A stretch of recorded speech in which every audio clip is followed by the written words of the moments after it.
J'étais heureux, j'avais gagné, mais j'étais crevé. La course avait été épuisante. Il faisait très chaud et j'avais pas pu me désaltérer pendant le Grand Prix. Physiquement, j'étais complètement à plat. Mais parce que j'avais gagné, j'ai récupéré beaucoup plus vite. La victoire, il n'y a rien de tel pour vous retaper. Alors le soir, j'étais OK. Et je suis revenu tranquillement, paisiblement, refaire le chemin de la première place. J'en avais besoin pour savourer la vie, savourer la victoire. Ils disent que j'ai l'air de dormir avant le départ. Mais ils savent pas ce que c'est, un Grand Prix de Formule 1.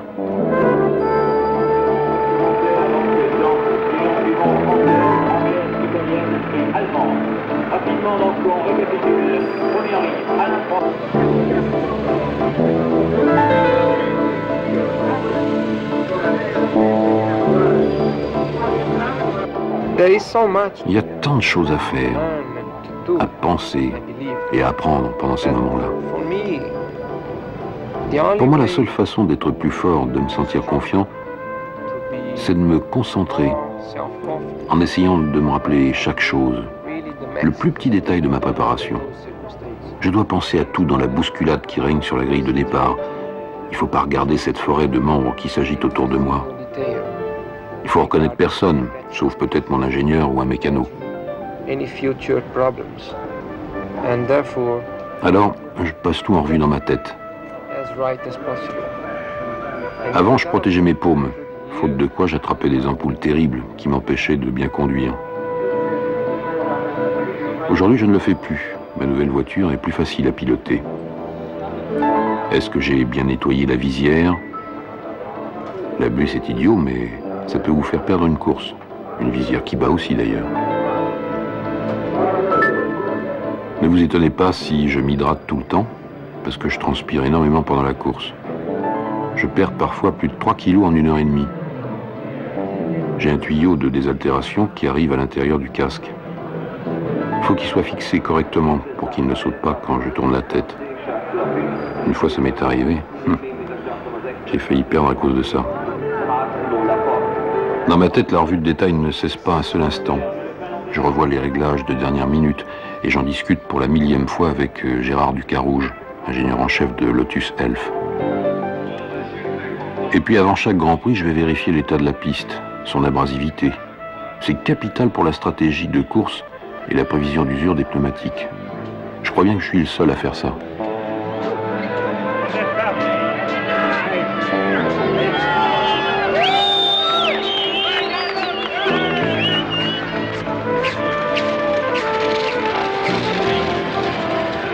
C'est jamais fini. La moindre erreur de réglage du dernier morceau de miroir peut provoquer une catastrophe. En course, il sera trop tard pour y penser et pour y toucher. Une participation pour Gerhard Berger. On le voit donc en Formule 3 également.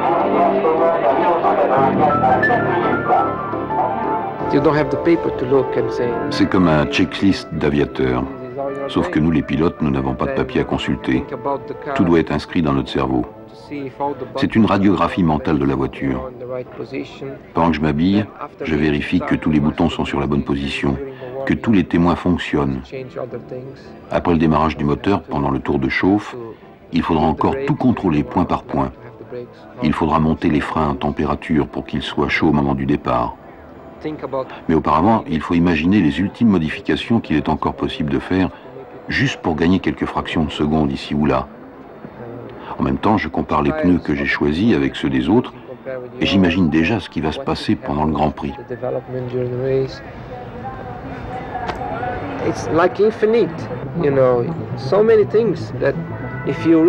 C'est infini, il y a tant de choses à penser. Si vous vous laissez entraîner, vous n'avez jamais fini. Alors vous devez savoir où vous arrêtez, où se trouve la limite à ne pas dépasser, la limite au-delà de laquelle on devient fou. Vous devez dire à un moment, stop, j'arrête.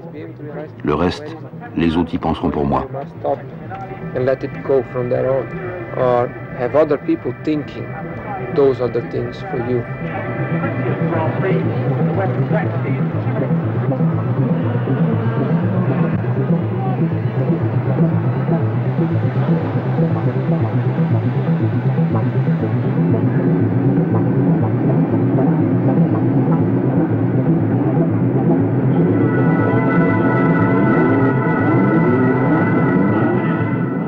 que le départ est une chose terrible, que le cœur explose et que le cerveau entre en ébullition.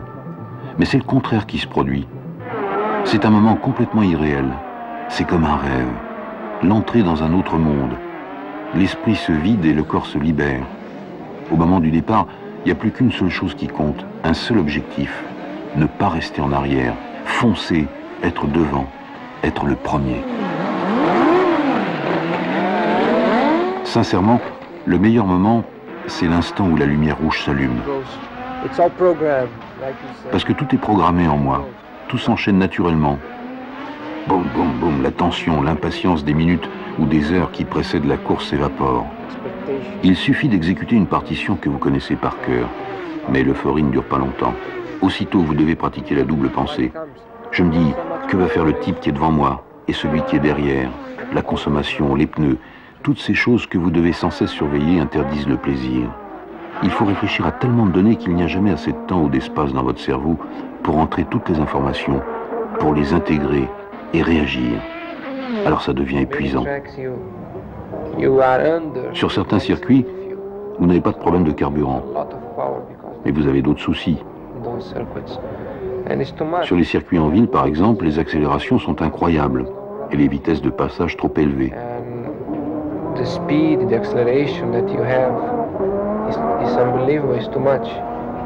Comme la course dure près de 2 heures, le stress augmente très vite et vous perdez votre concentration.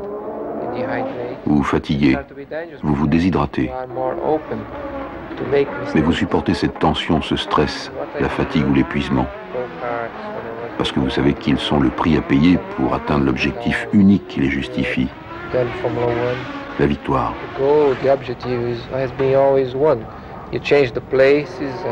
Tout jeune au Brésil, j'ai piloté des karts.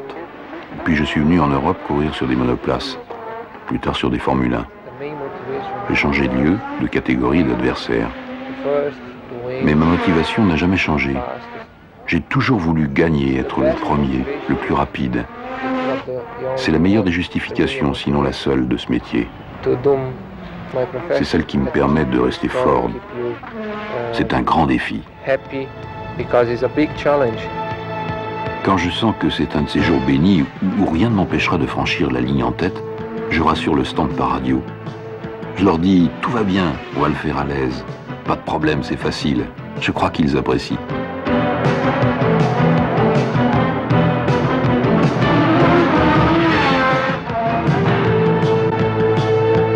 Alors quand je gagne, quand je franchis cette fichue ligne en tête, c'est un sentiment fantastique, un bien-être fabuleux qui m'envahit. Je ne comprends pas comment on peut courir sans espoir de gagner. La seule raison de piloter et de courir, c'est de l'emporter. Ma vie, c'est la course. Toute ma vie, c'est la victoire.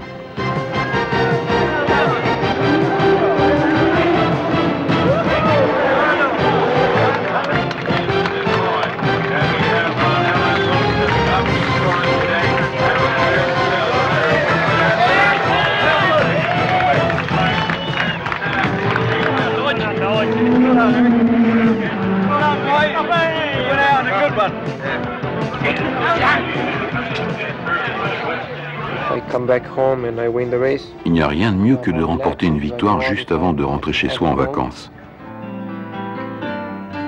J'en profite beaucoup plus, je suis plus décontracté. Et parfois cette pensée me vient quand je suis en tête.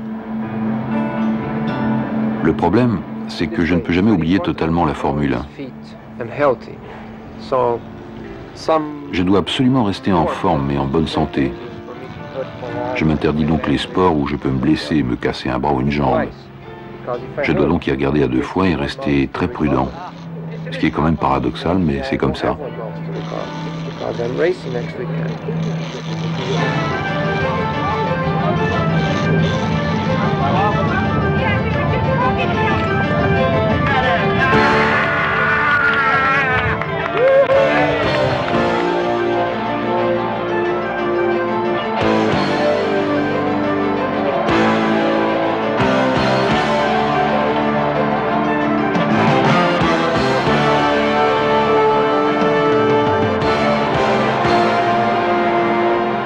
C'est peut-être une déformation professionnelle, mais je ne peux rien faire sans entrer dans l'aspect technique des choses.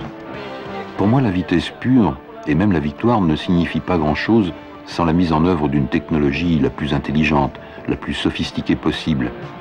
C'est pour ça que ça m'intéresse de savoir que des skis nautiques sont en carbone. This goes the left side first.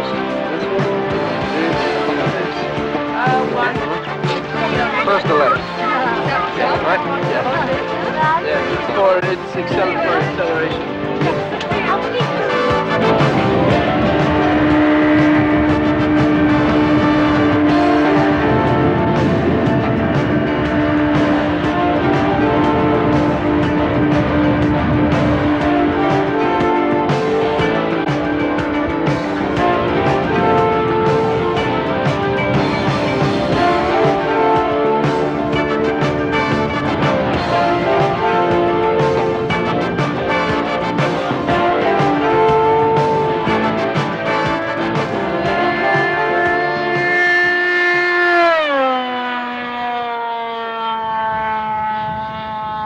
Ce qui me passionne aussi dans la vitesse, c'est l'adresse, la précision, les réflexes et le coup d'œil qu'elle réclame.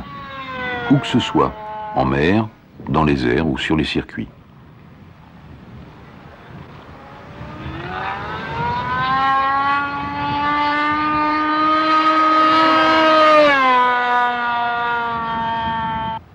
Ils disent qu'en dehors de la vitesse et de la Formule 1, moi je dis de la victoire, il n'y a rien dans ma vie. C'est vrai qu'aujourd'hui, je n'ai qu'un seul objectif, gagner. Alors, aimer, vivre avec une fille, avoir des enfants, ce n'est probablement pas le moment maintenant. Mais il y aura un temps pour ça. La question, c'est de savoir quand. Je ne sais pas encore. Mais ce que je sais, c'est que ça viendra. En attendant, la célébrité, c'est un truc ambigu. C'est très agréable quand je vais au restaurant sans avoir retenu de table. Même s'il y a beaucoup d'attentes, on me reconnaît et on me fait passer devant tout le monde. D'un autre côté, quand j'ai envie d'être seul et que je ne peux pas parce que les gens s'agglutinent sans cesse autour de moi, c'est insupportable. Aussi loin que je me souvienne, j'ai toujours éprouvé une jouissance extraordinaire à être devant, à être le plus rapide. En tout cas, je ne serai jamais un anonyme de la Formule 1. Je sais que je fais partie des meilleurs. Mais la notoriété, c'est accessoire. Ce qui compte vraiment à mes yeux, ce sont les sensations que j'éprouve quand je pilote, quand je cours. Et surtout, quand je gagne. C'est ça qui me fait avancer dans la vie. Est-ce que vous avez analysé les raisons pour lesquelles il est si bon? Je crois qu'il a les pieds sur terre d'abord et avant tout. Il pense vraiment à ce qu'il fait, il se concentre à 100% pour la course. Et puis il est très très doué. Ouais. Et le don, c'est quoi en 2 mots? Le don, c'est de pouvoir aller vite tout le temps dans n'importe quelle condition, ouais. sans avoir de problème, sans sortir de la route, sans faire de faute. Et bon, au départ, il a peut-être fait quelques petites erreurs quand il a commencé, quelques petites sorties de route et tout ça, mais maintenant c'est terminé. Il a appris à garder sa voiture sur la route et tant qu'il la garde sur la route, il est devant. Alors d'après vous, les gens qui l'appellent le magicien, n'exagèrent pas un tout petit peu quand même? Je crois qu'on est tous des magiciens finalement, parce qu'il y a des choses qui sont très difficiles à faire, que tout le monde arrive à faire, mais lui, il est particulièrement doué. Il y a quand même une chose qu'il faut dire, et c'est contre Senna, mais ça n'empêche que de toute façon, je l'aime beaucoup et que je trouve que c'est un super pilote, en tout cas un des meilleurs de sa génération. Mais si on veut encore une fois être objectif, il a quand même une voiture où il est tout seul dans son équipe. Et tant que, pour moi personnellement, je pourrais jamais considérer que Senna est le meilleur d'entre nous, et je serais capable de l'admettre un jour, tant qu'il n'acceptera pas d'être dans une équipe avec un pilote du même calibre que lui et avec la même voiture que lui. Là encore, je pense que c'est un ensemble, c'est un pilote qui est complet, je veux dire, par là, il a un talent naturel énorme, il a l'intelligence, il a la jeunesse, il a la sensibilité pour les réglages, que ce soit moteur, que ce soit châssis. Je pense qu'il a vraiment tout ce qu'il faut pour être champion du monde. Il sera champion du monde. Le problème, c'est de savoir quand. Ce que j'espère, c'est qu'il sera très vite et avec nous. Je crois que c'est toujours bon quand les autres vous jugent de façon positive. Parce que ces ondes positives vous aident. Grâce à ce genre d'attitude, vous êtes facilement plus heureux, plus naturel. C'est une grande force de sentir les autres derrière vous.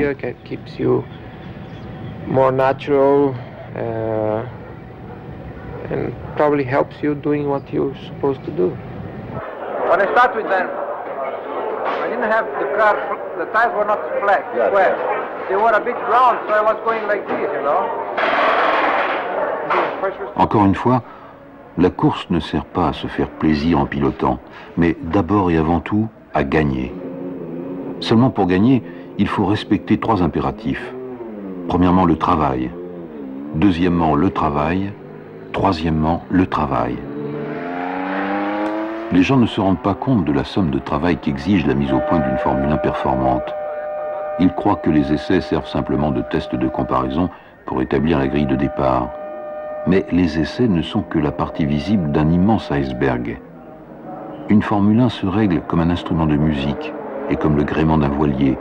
Il faut s'occuper en même temps d'un tas de paramètres qui jouent les uns sur les autres, tels que l'inclinaison des ailerons, qui donne plus ou moins d'appui au sol, le choix des pneumatiques, plus ou moins tendres selon l'état de la piste, le réglage des suspensions, la longueur des rapports de boîte de vitesse, etc. Ce n'est jamais fini. Chaque fois qu'un réglage paraît bon, il faut aller le tester sur le circuit. Et pour le tester, il faut pousser la monoplace dans ses derniers retranchements.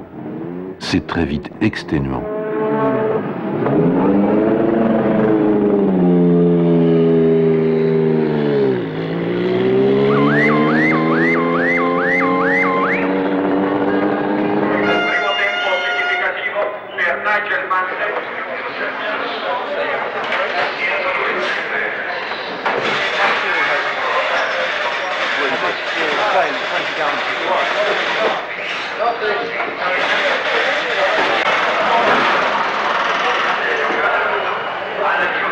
Et quand la voiture donne enfin satisfaction, il faut comparer ses performances à celles de ses rivales.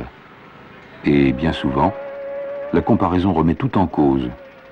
Et il faut tout reprendre à zéro. At low revs, 9 to 10 or 10, yeah, 9 to 10 especially, I don't get the boost. Yeah. What you said, you only start the boost without the boost. I would... Aujourd'hui, la compétition ne se passe plus seulement sur la piste entre nous les pilotes. Il s'agit d'une bataille entre les plus grands groupes mondiaux de l'industrie automobile, et cette bataille se déroule aux limites extrêmes des technologies les plus avancées. Mais en face des ordinateurs qui règnent en maître dans les stands, nous devons encore savoir analyser nos sensations, tout en apprenant à parler les langages de l'informatique.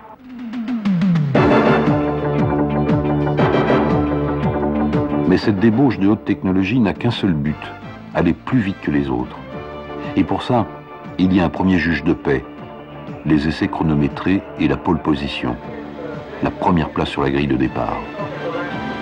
C'est un truc dingue, une sorte de tournoi moyenâgeux entre des adversaires qui ne se voient pas, font semblant de s'ignorer, mais s'épient à travers des chiffres qui défilent sur un écran. C'est un autre exercice que la course. Mais j'aime bien ce combat à l'arraché où je laisse mes adversaires dévoiler leur jeu avant de montrer le mien.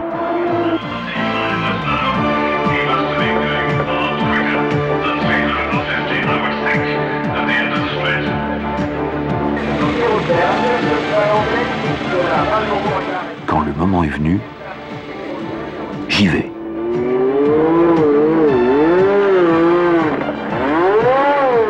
Et je donne tout.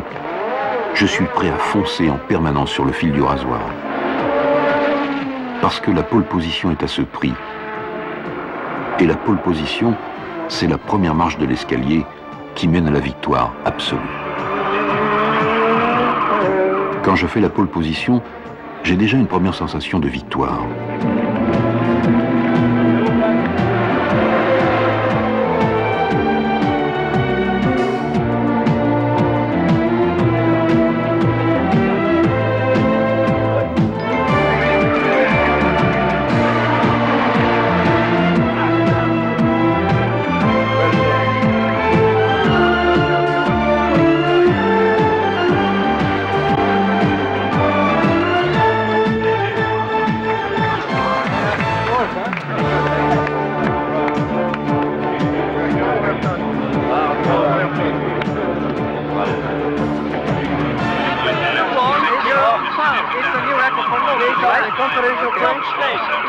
And the man who is in pole position is right here. It's Ayrton Senna. You've typically done it at the last moment. How difficult was it?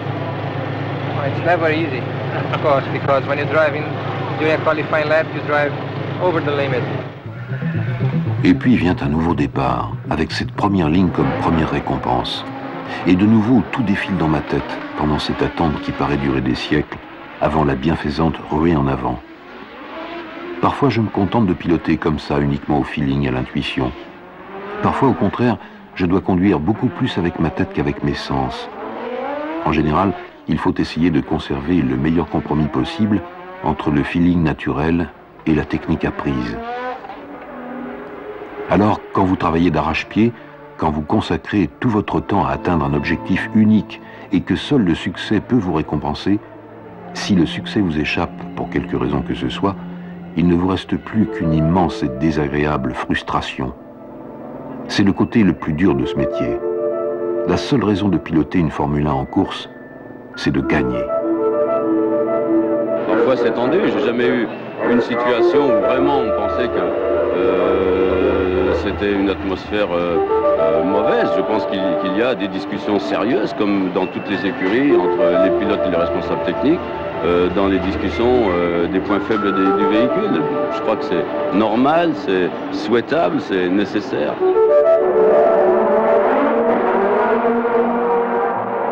It's very demotivating. Évidemment, c'est très difficile de réaliser que vous n'avez pas les moyens de gagner, car il est absolument essentiel d'être convaincu qu'on est compétitif, que l'on a des chances raisonnables de l'emporter, même si c'est dur. Mais si vous savez que vous avez une bonne voiture, un bon moteur et une bonne écurie, avec lesquels vous serez en mesure de tenir tête aux autres, même difficilement, ça peut marcher. Mais si avant le départ, vous savez que vous n'avez aucune chance ou très peu, alors c'est très dur de parvenir à se sentir fort et motivé.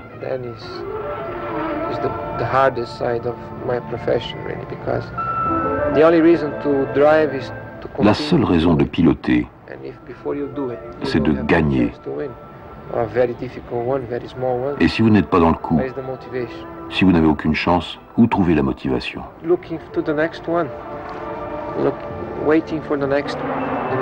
Je n'ai qu'une recette pour surmonter ma déception quand je tombe en panne. C'est de penser à la course suivante, d'attendre la prochaine pour me rattraper, en travaillant encore plus dur. Il y a quelque chose de terrible dans le métier que j'ai choisi. La seule raison de courir, c'est de gagner. Parce que la victoire balaye tout, justifie tout. Mais je sais que gagner une course ne suffit pas. Parfois même, ça ne sert à rien. Ce qui compte, c'est d'être champion du monde. C'est la seule vraie victoire en Formule 1. Et cette victoire-là, la victoire de ma vie, je cours toujours après.